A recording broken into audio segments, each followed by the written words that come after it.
Bienvenidos a Espacio Paralelo.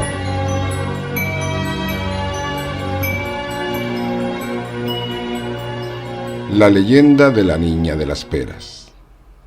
Cuentan algunos ancianos de la localidad de Güímar, en la isla de Tenerife, Islas Canarias, España, que allá por el año 1910 vivía en la zona de San Juan, en la parte más alta y más antigua del municipio de Güímar, una familia de campesinos, los cuales tenían una niña que por aquel entonces contaba con unos 10 años de edad.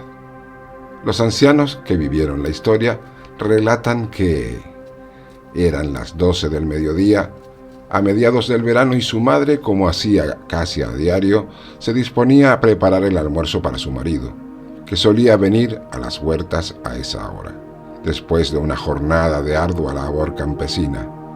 La mujer llamó a su pequeña hija, que jugaba en la calle con sus amigas, indicándole que fuera al barranco de Badajoz a traer unas peras para que sirvieran a su padre de postre después de un almuerzo que le había preparado. La niña rogó a algunas amigas que la acompañaran al barranco, pero todas se negaron a ir con ella. El motivo que alegaron fue relativo a la cantidad de cuevas aterradoras que había en dicho barranco. Barranco de Chacomo, es así como lo conocían los guanches, antiguos aborígenes. Aparte, decían que por las noches se veían luces de ánimas y se oían llantos de almas en pena. Ella, sin miedo alguno, se encaminó sola hacia los perales que su familia poseía en la ladera del barranco. Después de unos 15 minutos de camino llegó al peral y se dispuso a coger una docena de peras, las más cercanas a su altura y por lo tanto las más bajas del árbol. Cuando había recogido unas pocas de ellas, se vio inmersa por una especie de sopor, una dulce somnolencia que se apoderó de ella hasta el punto de que no pudo seguir con su labor de recolección y tuvo que recostarse en el tronco del peral, a la sombra del implacable sol que en ese momento lo derretía todo. En su mente veía como una especie de nebulosa blanquecina que la envolvía. Todo el barranco se vio envuelto en una fresca niebla muy impropia de un mediodía de verano. Pero ella ya no tenía calor, ya no sudaba ni tenía sueño.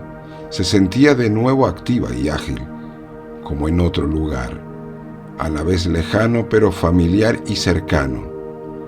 Pero sobre todo, ya no tenía miedo.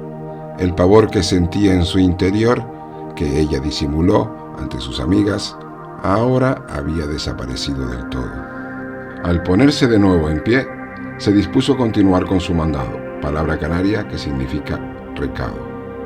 Se acordó de la orden de su madre de que se diera sobre todo prisa, así que continuó cogiendo la fruta, y en su mente solo retumbaba la consigna de que no se demorase, dado que su padre estaba al caer para almorzar. Pero quedó petrificada ante la figura de una persona alta, toda vestida de blanco, que con un gesto de su mano derecha le pedía que le siguiera.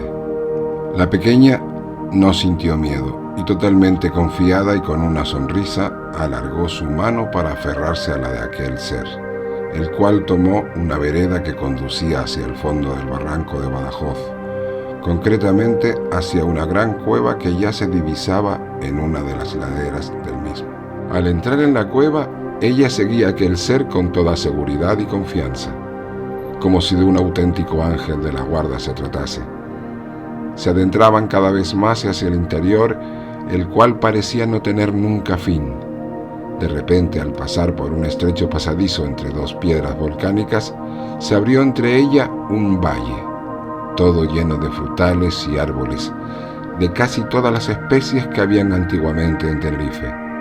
Ella miró girando su cuerpo totalmente, como si de una bailarina se tratara. Quedó atónita al contemplar cómo había más figuras vestidas todas de blanco con el mismo atuendo que su guía portaba. Suspiró de felicidad y una sensación de paz y tranquilidad la embargó. Todos y todo se comportaban como si de un cuadro se tratara. La temperatura, el verdor de las plantas, una suave brisa, hacían que ella se sintiera como Eva en el paraíso. Apenas habían pasado unos minutos terrestres, sensación propia que ella contó a posteriori, cuando su guía la invitó otra vez a tomar su mano para seguirle. Desandaron el camino y salieron de la gran cueva recorriendo de nuevo la vereda, y la figura, con una sonrisa, la dejó de vuelta al pie del peral.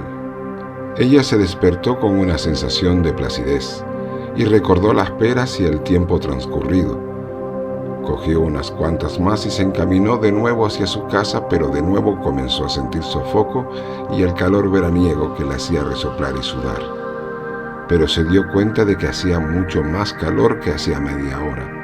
Era totalmente imposible que la temperatura subiera tanto en tan poco tiempo. Aquel viento caliente que todo la abrasaba no estaba antes. Según avanzaba, se oyó un ruido raro. Se dio la vuelta mirando hacia la ladera de Weimar. Quedó sorprendida cuando divisó una nueva carretera que serpenteaba por ella, y unos camiones y autos que parecían del futuro, de aquella época de 1910. También miró hacia el mar y divisó unos barcos que no tenían velas. Navegaban cerca de la costa, movidos por una mano invisible. También le pareció ver en que el pueblo de Weimar había crecido. Ahora había muchas más casas, nuevas, y parecían algunas mucho más altas que cuando partió a buscar las peras. Cuando cruzó la esquina para disponerse a subir por la empinada cuesta, que era el camino que conducía a su casa, se cruzó con una mujer de unos 40 años, que quedó absorta mirándola, al tiempo que se echó a correr aterrada, gritando por todas las casas que se encontraba a su paso. ¡Abran la puerta! ¡Salgan deprisa! ¡Ha vuelto la niña de las peras! Ha vuelto 30 años después y está con la misma ropa y sigue teniendo la misma edad. Aquella señora no daba crédito a la reaparición de esa niña, su amiga de la infancia, 30 años después. Y esta es la increíble historia de la niña